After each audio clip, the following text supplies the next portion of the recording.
Selamat siang anak-anak kami sekalian. Kembali lagi kita berjumpa pada pertemuan kita yang ketiga di kelas 11 IPS dengan judul macam-macam konflik sosial di masyarakat. Nah, kita akan lihat langsung yang pertama, konflik berdasarkan tujuan organisasi. A. Konflik fungsional. Ini dia bersifat konstruktif, artinya membangun. Yang kedua, mendukung tercapainya tujuan organisasi.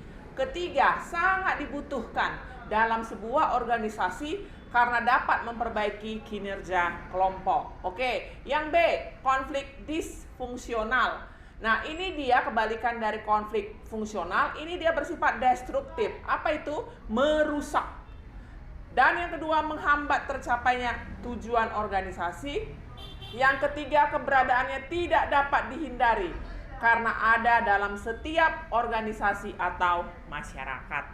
Nah, masuk yang kedua, yaitu konflik berdasarkan para pelaku yang berkonflik. Nah, ini juga terbagi dua, konflik vertikal.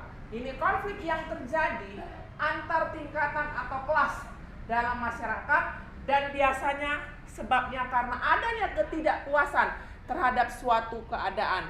Contohnya pemerintah dengan rakyat, majikan dengan buruh. Yang kedua, konflik horizontal. Nah, ini konflik yang terjadi antar anggota masyarakat. Ini contohnya bisa konflik antar organisasi, konflik antar suku yang pernah terjadi ya di Kalimantan, konflik agama yang pernah terjadi di Ambon. Nah, ini jangan terjadi lagi. Yang C, konflik diagonal.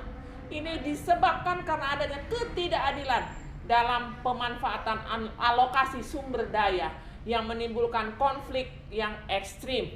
Contohnya adalah Aceh, di Aceh dan Papua. Sehingga nanti ini menimbulkan gerakan-gerakan yang menentang pemerintah pusat seperti GAM, Gerakan Aceh Merdeka, dan Gerakan Papua Merdeka, ya, atau Organisasi Papua Merdeka. Oke, yang ketiga, konflik berdasarkan sifat pelaku yang berkonflik. Nah, ini terbagi dua juga, yaitu konflik terbuka. Ini konflik yang diketahui oleh semua orang atau masyarakat dalam suatu negara atau dunia. Contohnya adalah konflik Israel Palestina. Nah, ini diketahui oleh semua orang. B, konflik tertutup. Konflik yang hanya diketahui oleh mereka yang terlibat konflik. Contohnya adalah konflik majikan dengan karyawan. Oke, yang keempat dari macam-macam konflik yaitu konflik berdasarkan waktu. Nah, ini dia konflik sesaat atau spontan. Nah, ini konflik yang dapat berakhir setelah adanya penjelasan antara pihak yang berkonflik. Ini contohnya konflik dalam sebuah diskusi di kelas. Oke. B, konflik berkelanjutan, konflik yang berlangsung lama dan biasanya sulit untuk diselesaikan dan harus melalui proses atau tahapan yang rumit.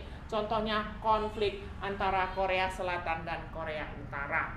Nah, tolonglah dibaca lagi, dipahami pembelajaran kita pada siang hari ini. Salam sehat.